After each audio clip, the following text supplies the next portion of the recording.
Second year physics के chapter number 13 electromagnetism के एक और important topic torque in a current carrying coil या couple in a current carrying coil या loop, इसको हम डिस्कस करेंगे। तो इसको डिस्कस करने से पहले एक कंफ्यूजिंग पॉइंट है इस टॉपिक के हवाले से, वो मैं यहाँ पे लिख देता हूँ। ये जो डायग्राम है ये आपने इसको पेपर में बनाना है, ये वाला। इसके तहत इक्वेशन आएगा हमारे पास, जो टॉर्क या कपल का जो इक्वेशन आएगा लास्ट में, वो आएगा tau is equal to NIAB sine theta. लेकिन इस डायग्राम के तहत मैंने यहाँ पे लिखा हुआ है रफ, लेकिन पेपर में आपने एक बनाना है। कुछ बुक में इक्वेशन ये लिखा हुआ है, कुछ बुक में इक्वेशन लिखा हुआ है tau is equal to NIAB cos theta लिखा हुआ है। अब स्टूडेंट बड़ा कंफ्यूज होते हैं, यहाँ पे साइन लिखा हुआ है, वहाँ पे कास लिखा हुआ है, ये क्या है? ये दोनों सही है। ये दोनों कैसे सही हैं वो हम आपको समझाएंगे। कुछ बुक में रिजल्ट ये लिखा हुआ है, कुछ बुक में ये रिजल्ट लिखा हुआ है। अक्सर स्टूडेंट की ख्वाहिश होती है कि वो अपने बुक के जो रिजल्ट वो निकालें, तो आप अपने अपने बुक के हिसाब से इनको निकाल सकते हैं, लेकिन पेपर में आप सीधी आप लिखें, ये गलत नहीं होगा। तो तकरीबन 95% दोनों का स्टेप सेम है, लेकिन एक दो स्टेप का जो है ना डिफरेंस है इन दोनों में, तो वो आपने ख्याल रखना है। पेपर में सिर्फ आपने ये बनाना है, या ये बना लें या ये बना लें, दोनों आपने नहीं बनाना है। तो मैंने इसीलिए वो मैंने एक्स्ट्रा कंसिडर किया हुआ है। तो इस टॉपिक को स्टार्ट करने से पहले हम जानते हैं, इससे पहले टॉपिक आपने पढ़ा था current carrying conductor place in uniform external magnetic field. जब हम करंट कैरिंग कंडक्टर या करंट कैरिंग स्ट्रेट वायर को एक्सटर्नल यूनिफॉर्म मैग्नेटिक फील्ड में हम रखते हैं, तो उसके ऊपर मैग्नेटिक फोर्स लगती है, यानी कि वो जो कंडक्टर है वो मैग्नेट बन जाता है, उस पर external magnetic field magnetic force apply करती है। उसके लिए हमने रिलेशन निकाला हुआ है, वो हम यहाँ पे लिखेंगे। As we now that the magnetic force acting on a current carrying conductor or wire placed in uniform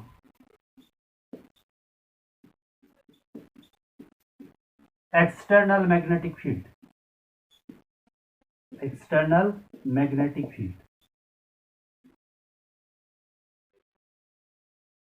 is given by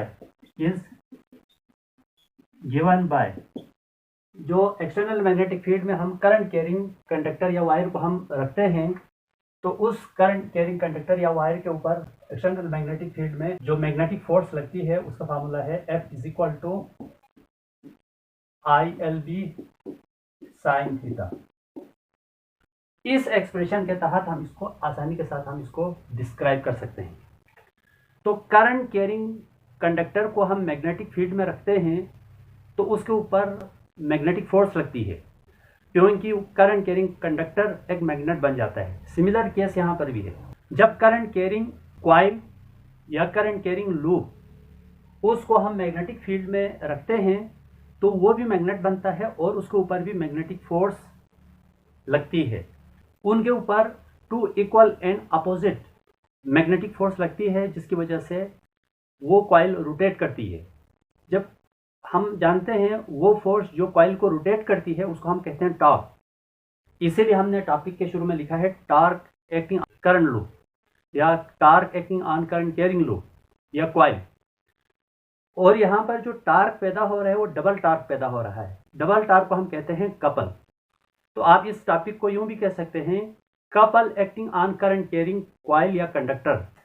ये जो लूप है, देखो ये कॉइल मैंने बनाया हुआ है, ये आपकी तरफ है, ऐसे रखा हुआ है, लेकिन व्हाइट बोर्ड पे ऐसा आ रहा है, लेकिन है ऐसे है। अब ये वाला ये ए है, ये बी है, ये साइड ए, ये बी है। इसका मतलब साइड बी से करंट अंदर जा रहा है। इस चीज को मैंने इस फिगर बी में शो किया हुआ है। फिगर बी में सिर्फ ये वाला नजर आ रहा है, ये अंदर व्हाइट बोर्ड के अंदर है, ये अंदर दीवार के अंदर है। सपोज ये वाला नजर आ रहा है, ये ए है, ये बी है।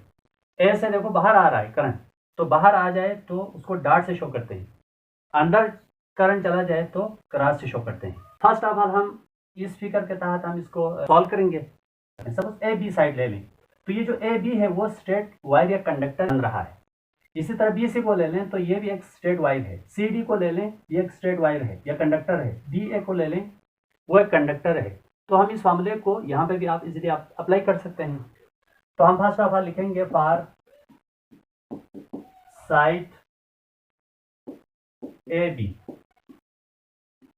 साइड ए बी के लिए हम इसको अप्लाई करेंगे। साइड ए बी में यहाँ पर मैग्नेटिक फील्ड और करंट सेम डायरेक्शन में है। मैग्नेटिक फील्ड और करंट सेम डायरेक्शन में। मैग्नेटिक फील्ड भी ऐसे हैं, करंट भी ऐसे हैं। लेंथ को हमने स्मॉल बी से शो किया हुआ है, तो हम रिप्लेस करेंगे एल को बी से, स्मॉल बी से। आप एल भी रख सकते हैं। तो मैंने आपकी जो टेक्स्ट बुक है उस हिसाब से मैंने डायग्राम बनाया है, लेकिन आप सैम्पल अपनी तरफ से बना सकते हैं। इसको मैंने बी कहा, इसको ए कहा, किसी बुक में इसको ए, इसको बी कहा हुआ है, या आप इसको लेंथ एल भी रख सकते हैं। ये जो बी है, ये जो एल है, ये डिस्प्लेसमेंट वेक्टर है। तो करंट तो स्केलर है, तो डिस्प्लेसमेंट वेक्टर की डायरेक्शन करंट की डायरेक्शन में होती है। तो करंट की डायरेक्शन इस साइड पे है, तो यहाँ पे हम करंट नहीं लिखेंगे क्योंकि करंट स्केलर है। तो हम क्या करेंगे, तो हम डिस्प्लेसमेंट वेक्टर की डायरेक्शन हमेशा करंट की डायरेक्शन में लेते हैं। तो करंट ए बी में मैग्नेटिक फील्ड और करंट पैरेलल है, डिस्प्लेसमेंट वेक्टर की डायरेक्शन करंट की डायरेक्शन में, तो displacement vector B magnetic field के पैरेलल। तो the angle between capital B vector and small B vector, ये मैग्नेटिक फील्ड, ये डिस्प्लेसमेंट इज 0। ये दोनों पैरेलल है तो थीटा 0 यहाँ पे पुट कीजिएगा। एफ के साथ मैं यहाँ पे लिख देता हूँ ए बी को थोड़ा सा छोटा करके लिखें। A B is a part of F. I को as it is, length displacement vector को हमने यहाँ से बी से शो किया हुआ है, तो हम बी पुट करेंगे। Capital B magnetic field, external magnetic field, sine, ये जो थीटा है ये डिस्प्लेसमेंट वेक्टर और मैग्नेटिक फील्ड के दरमियान एंगल है। डिस्प्लेसमेंट वेक्टर और मैग्नेटिक फील्ड के दरमियान हमारे पास ये एंगल आ रहा है, ये क्योंकि ये क्रॉस प्रोडक्ट है। तो थीटा हमारे पास है 0, एज साइन 0 हमारे पास 0। तो F A B is equal to I small B capital B 0, ये पूरा टर्म 0 होगा। F A B is equal to 0, इसको इक्वेशन 1 लिख दी। एक रिजल्ट आपके पास आ गया। इसका मतलब ए बी के अलावा, इस साइड के अलावा कोई मैग्नेटिक फोर्स नहीं लग रही है इस केस में। नाउ फॉर साइड, अब हम साइड बी सी को लेंगे। Side B C, side B C में हमारे पास है बी सी, करंट की डायरेक्शन बी से सी की तरफ है, तो डिस्प्लेसमेंट वेक्टर की डायरेक्शन भी करंट की डायरेक्शन में होती है। डिस्प्लेसमेंट वेक्टर की डायरेक्शन भी बी से सी की तरफ। जबकि मैग्नेटिक फील्ड ऐसे हैं, तो डिस्प्लेसमेंट वेक्टर और मैग्नेटिक फील्ड के दरमियान एंगल 90 का बन रहा है। तो यहाँ पे आप लिख सकते हैं the angle between magnetic field vector and displacement vector is 90 degree.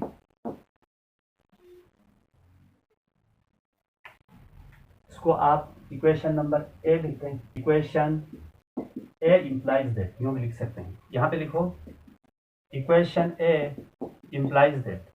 तो F B C is equal to I B I small B capital B, sine 90 तो 1 हुआ हमारे पास। इसको इक्वेशन 2 लिख देंगे। साइड सी डी के ऊपर मैग्नेटिक फोर्स हम निकालेंगे। ये जो साइड ए बी है, इस पर जो मैग्नेटिक फोर्स है इसकी वैल्यू है 0। इसको हमने इक्वेशन 1 लिखा था। मैंने इसको रेस किया तो मैंने साइड पर लिख कर रखा है ताकि बाद में आप कंफ्यूज ना हो जाए। अब side C D, now for site CD। Site CD पे देखें, करंट इस डायरेक्शन में, डिस्प्लेसमेंट वेक्टर की डायरेक्शन भी करंट की डायरेक्शन में होती है, तो डिस्प्लेसमेंट वेक्टर भी इस डायरेक्शन में C से D की तरफ, जबकि मैग्नेटिक फील्ड D से C की तरफ। यहां पर मैग्नेटिक फील्ड और डिस्प्लेसमेंट वेक्टर एंटी पैरेलल है। Here displacement vector and magnetic field vector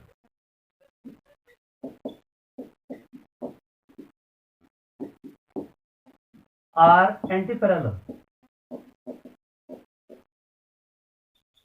anti parallel में थीटा हमारे पास 180 का होगा। तो equation 1 implies that F I, इसको मैंने इक्वेशन 1 को रेज किया, आप वीडियो को देख करके आप देख सकते हैं, या आपने लिखा होगा, तो वहां पे देख लें F is equal to I as it is. L की जगह हम एल यहाँ पे बी से शो किया हुआ है, लेंथ को एल की जगह बी रखा। Capital B magnetic field sine theta, theta is equal to 180, तो यहाँ पे सब्स्टिट्यूट कीजिए। अब साइड सी डी पर है तो एफ के साथ सी डी भी लिखें, तो F C D is equal to I B capital B sine 180। Sine 180 की वैल्यू भी 0 होगी, तो F C D is equal to I small B capital B 0, तो F C D is equal to 0। इसको equation 3 लिख दें। Side C D के ऊपर हमने मैग्नेटिक फोर्स निकाला, अब हम डी ए के ऊपर मैग्नेटिक फोर्स निकालेंगे। साइड बी सी पर जो मैग्नेटिक फोर्स की वैल्यू थी मैंने यहाँ पे रेस किया है, तो मैं इसका रिजल्ट यहाँ पे लिख कर रखता हूँ। तो इसकी वैल्यू आई है I small B capital B. इसको इक्वेशन हमने 2 कहा था। ये दोनों रिजल्ट मैंने मिटाया है, इसलिए मैंने यहाँ पे लिख कर रखा है, लेकिन आप वीडियो बैक करके देख भी सकते हैं। मैं हमेशा बताता हूँ वीडियो जब स्टार्ट होगी तो आपके हाथ में पेंसिल और सामने नोटबुक होनी चाहिए, और हर चीज़ को आप नोट करते जाएं। कोई चीज़ मैं मिटाता हूँ तो आप नोटबुक पे देख सकते हैं, वीडियो बैक करेंगे तो आपका टाइम वेस्ट होगा, तो हर चीज़ आप नोट किया करें। Now for site D A, ये लास्ट साइट है, इस पे आप जरा देखें, डिस्प्लेसमेंट वेक्टर की डायरेक्शन नीचे, मैग्नेटिक फील्ड आगे, तो मैग्नेटिक फील्ड और डिस्प्लेसमेंट वेक्टर के दरमियान 90 का एंगल बन रहा है। तो यहाँ पे आप लिख सकते हैं the angle between magnetic field vector and displacement vector is 90 degree.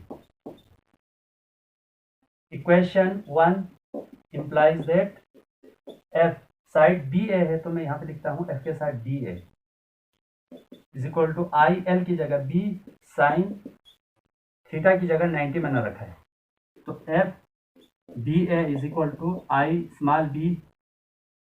अच्छा, ये कैपिटल बी को मैंने मिसप्लेस छोड़ दिया था, small B displacement vector, capital B magnetic field vector. तो साइन 90 की वैल्यू 1, तो F D A is equal to I small B capital B. इसको इक्वेशन 4 लिख दूँ। साइड सी डी के ऊपर भी मैंने रेस किया है मैग्नेटिक फोर्स को, तो मैं यहाँ पे लिख देता हूँ, ये भी 0 है, इसको हमने इक्वेशन 3 कहा हुआ है। अब हम फोर्स की डायरेक्शन को हम शो करेंगे। सपोज ये हमारे पास रेक्टेंगुलर लूप है, ये साइड ए है, ये बी है, ये सी है, देखो ये सी है, ये ए बी सी डी, तो हमने इसको ऐसा रखा हुआ है, तो ए बी आपकी साइड पर है। साइड ए बी पे मैग्नेटिक फोर्स नहीं लग रही है, सी डी पर भी नहीं लग रही, सिर्फ 2 साइड पर मैग्नेटिक फोर्स लग रही है, एक तो बी सी है, दूसरा डी ए है। तो इन दोनों साइड पे मैग्नेटिक फोर्स लग रही है, तो हम मैग्नेटिक फोर्स की डायरेक्शन निकालेंगे। तो ये हमारे पास ए है, ये बी है, ये सी, ये डी, ये ए है। इन दोनों साइड के ऊपर फोर्स लग रही है, इन दोनों साइड के ऊपर फोर्स 0 है, तो हम निकालेंगे। ये आपको नजर आ रहे हैं, ये ए है, ये बी है, तो करंट ए से बी की तरफ मूव कर रहे हैं, तो यहाँ से मैग्नेटिक फोर्स की डायरेक्शन निकालने की जरूरत नहीं है, क्योंकि यहाँ पर मैग्नेटिक फोर्स 0 है। इस साइड पे निकालेंगे, यहाँ पर ये बी से सी की तरफ जा रहे हैं, करंट बी से सी की तरफ, तो राइट हैंड पाम रूल से, राइट हैंड पाम रूल ऐसे, पाम है, ये मैग्नेटिक फोर्स की डायरेक्शन को शो करेंगे, थंब जो है ये करंट की डायरेक्शन को शो करेंगे, ये जो फिंगर्स है ये मैग्नेटिक फील्ड की डायरेक्शन को शो करेंगे।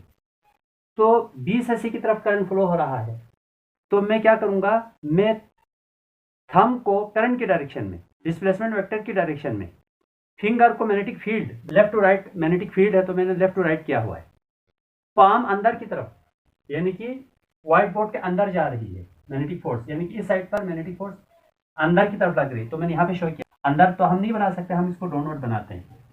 इस साइड पे करंट ऊपर से नीचे आ रहे हैं, तो हम ये साइड डी से की तरफ आ रहे हैं, तो राइट हैंड पाम रूल में हमने ये जो थंब है इसको मैंने करंट की डायरेक्शन में रखना है, तो हथेली आपकी तरफ, यानी कि ये जो मैग्नेटिक फोर्स है ये बाहर की तरफ लग रही है, तो इसका मतलब बाहर को हम ऐसे हम शो करते हैं पेपर पर, तो इसका मतलब यहाँ पे टू अनलाइक पैरेलल फोर्स लग रही है। The magnetic force acting on sides BC and DA are equal and opposite acting along different line of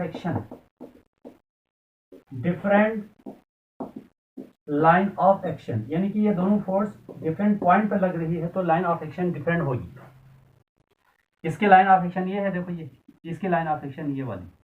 Hence these two forces form a couple, ये कपल क्रिएट करता है।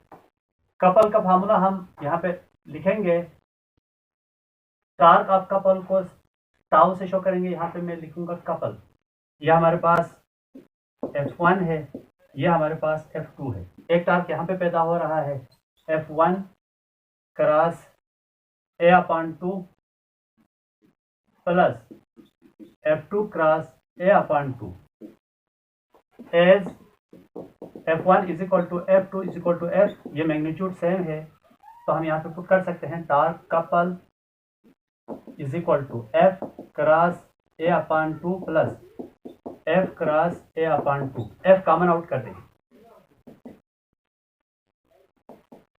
Torque of couple is equal to F को common कर दें, तो अंदर बचा है A/2 plus A/2, tau couple is equal to F।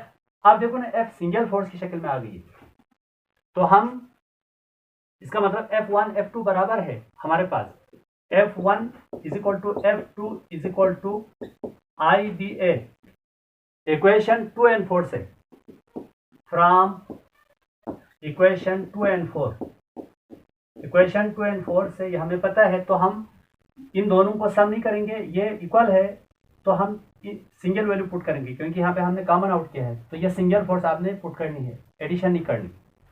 तो F की वैल्यू है हमारे पास I small b capital B, इसको सॉल्व करें, एलसीएम 2 है अंदर, तो A प्लस A, तो tau couple is equal to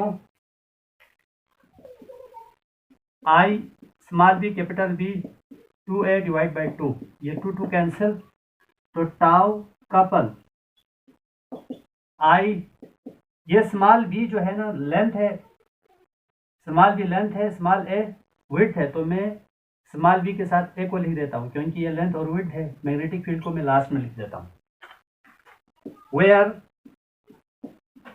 small a हमारे पास है, एरिया ऑफ कॉइल है, तो सब्स्टिट्यूट कीजिएगा, tau couple is equal to IAB for many turns,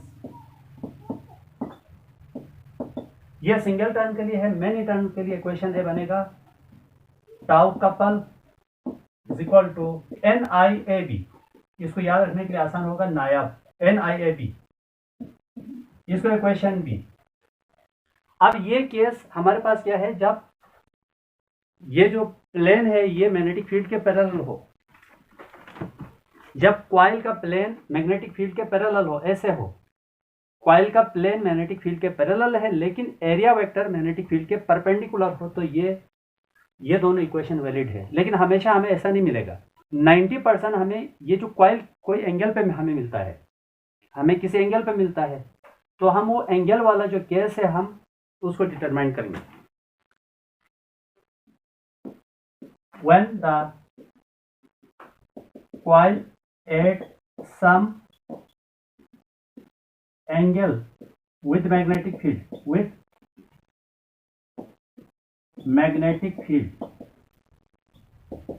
जैसा कि मैंने इस फिगर में शो किया हुआ है, ये हमारे पास थीटा है, तो ये हमारे पास ये साइड परपेंडिकुलर है, ये साइड हमारा बेस है। सिमिलरली ये जो थीटा के सामने वाला परपेंडिकुलर ये बेस है, ये वाला ये बेस है, ये परपेंडिकुलर है। तो रेक्टेंगुलर कंपोनेंट्स हम निकाल सकते हैं। परपेंडिकुलर में आता है परपेंडिकुलर अपॉन हाइपोटेन्यूज, ये साइन थीटा के बराबर है। हाइपोटेन्यूज को साइन के साथ लेके जाएं तो perpendicular is equal to hypotenuse sine theta. Hypotenuse क्या है हमारे पास? 90 के सामने वाला हाइपोटेन्यूज है, ये 90 है, ये 90 है। तो torque of couple is equal to F single force की शक्ल में आया हुआ है। ये वाला अलग लूंगा, ये वाला ट्राइंगल अलग लूंगा, या आप दोनों की जगह में ये बड़े वाला ट्राइंगल भी ले सकते हैं। मैं अलग अलग ही ले लूंगा ताकि आप कंफ्यूज ना हो जाए। ये वाला ट्राइंगल, इसमें आप ए अपॉन ए, इसमें भी ए अपॉन ए है, ए अपॉन 2। एफ को मैंने कॉमन लिया। ये जो ए अपॉन 2 साइन क्या है? ये सम एंगल पर मोमेंटम है, तो हम यहाँ लिख सकते हैं ए अपॉन 2 साइन थीटा प्लस, यहाँ पे भी देखो ये जो ट्राइंगल सॉल्व करेंगे तो क्या होगा, ये वाला हाइपोटेन्यूज होगा, ये वाला हाइपोटेन्यूज होगा, ये वाला ऐसे, ये जो पोर्शन है ये वाला, ये हमारे पास ए अपॉन 2 होगा, ये हाइपोटेन्यूज, ये परपेंडिकुलर ए अपॉन 2। तो यहाँ पर भी यही इक्वेशन आएगा, perpendicular A upon 2 sine theta. इसको सॉल्व करें, टाउ कपल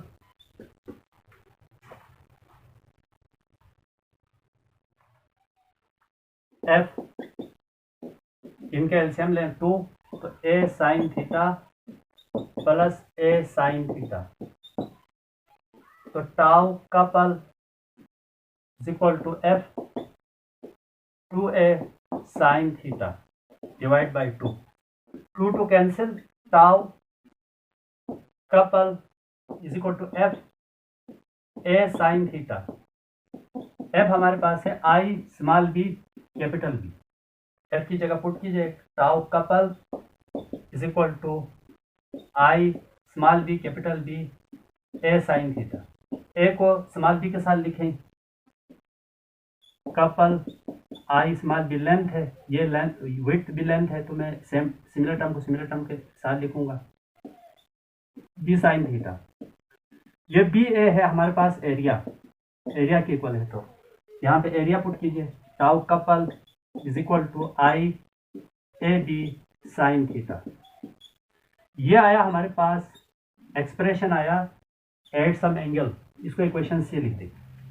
तो ये बहुत इंपॉर्टेंट पॉइंट है। यहाँ पे मैंने लिखा था tau is equal to I A B sine theta, लेकिन कुछ बुक में यहाँ कास आता है, तो कास में ये स्टूडेंट देखें यहाँ से ऊपर दोनों कास, अगर यहाँ इक्वेशन में कास लाना चाहते हैं या साइन लाना चाहते हैं, यहाँ तक तो दोनों के लिए सिमिलर होगा, इधर से नीचे डिफरेंट होगा थोड़ा सा, इसकी जगह में साइन की जगह कास आएगा, बाकी सिमिलर है। यहाँ से नीचे आपने जो कास लाना चाहते हैं तो ये यहाँ से आगे, यहाँ से ऊपर सेम, यहाँ से आगे आप अलग लिखेंगे। ये एक टर्न के लिए है, for many turns, for many turns, many turns के लिए जो equation C implies that tau couple LIAB sin theta, यह हमारे पास रिजल्ट है मैनी टर्न के लिए। इसको इक्वेशन आप डी लिख सकते हैं। ये एक्स्ट्रा है डियर स्टूडेंट, रफ है, यही राट है, अब इस सिचुएशन में आया हुआ है। तो हम टार्क में क्या लेते हैं? टार्क में परपेंडिकुलर डिस्टेंस और फोर्स का मल्टीप्लिकेशन लेते हैं। फर्स्ट ईयर के क्रॉस प्रोडक्ट में आप पढ़ चुके हैं, स्केलर प्रोडक्ट में हमने एक वेक्टर का वो कंपोनेंट जो दूसरे के पैरेलल में हो वो हम लेते हैं, जबकि टार्क में हम एक वेक्टर का वो कंपोनेंट जो दूसरे वेक्टर के साथ परपेंडिकुलर हो वो हम लेते हैं। तो पहले केस में राइट एंगल ट्राइंगल बन रहा था, तो राइट एंगल ट्राइंगल के जो परपेंडिकुलर साइड मैग्नेटिक फोर्स के परपेंडिकुलर में था, तो साइन आया, साइन थीटा आया। राइट एंगल ट्राइंगल के जो परपेंडिकुलर है वहां पर साइन आता है।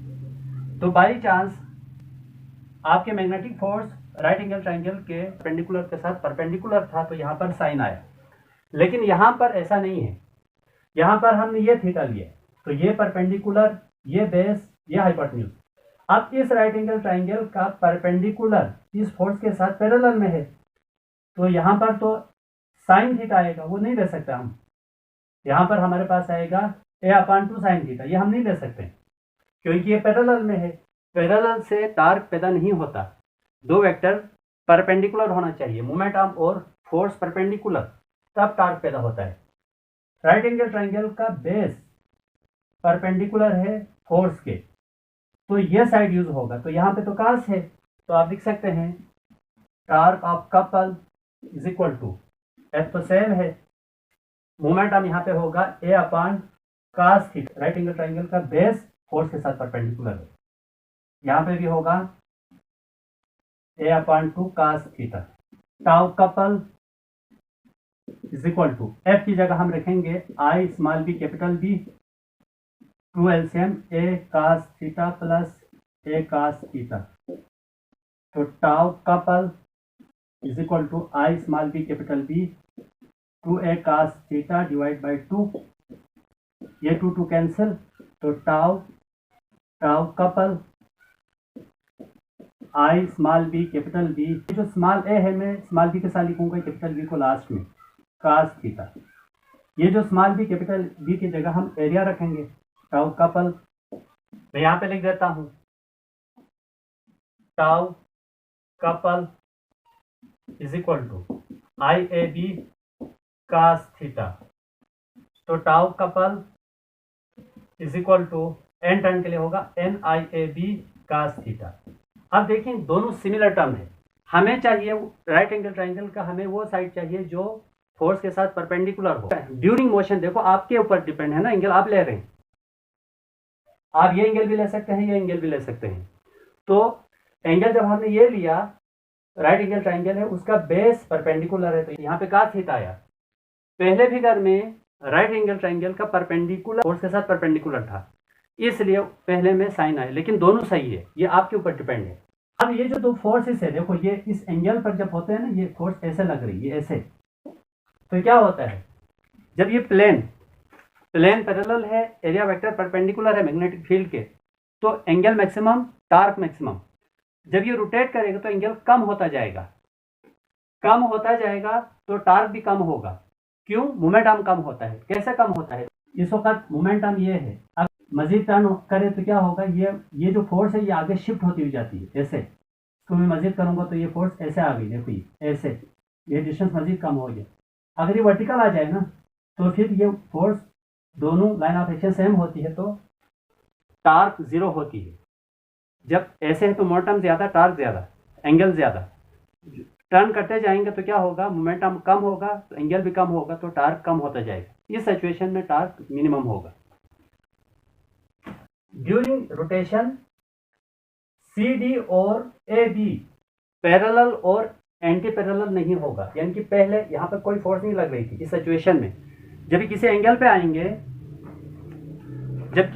आएंगे, ऐसे, तो क्या होगा, अब इन दोनों साइड पर थीटा 0 और 180 नहीं होगा, इस पे भी फोर्स लगेगी, इस पे भी फोर्स लगेगी। जब ये किसी एंगल पे होगा, कैसे लगेगा, इस साइड पे जो फोर्स है वो बाहर की तरफ लगेगी, इस साइड पे जो फोर्स है वो डाउनवर्ड लगेगी। ऐसे सपोज ये ऐसे हैं, सपोज ये टर्न के ऐसे, तो ड्यूरिंग मोशन जो है ना, इस साइड पे भी फोर्स लगेगी, इस साइड पे भी फोर्स लगेगी। यहाँ पे फोर्स ऐसे लगेगी, यहाँ पे फोर्स ऐसे लगेगी। इसको आप राइट हैंड पाम से आप निकाल सकते हैं, लेकिन इनकी लाइन ऑफ एक्शन सेम है, इसलिए यहाँ पर कोई टार्क पैदा नहीं होगा। इसलिए हम इनका जो नेट फोर्स है वो हम 0 कंसिडर करते हैं। ये पॉइंट भी आपने याद रखना है।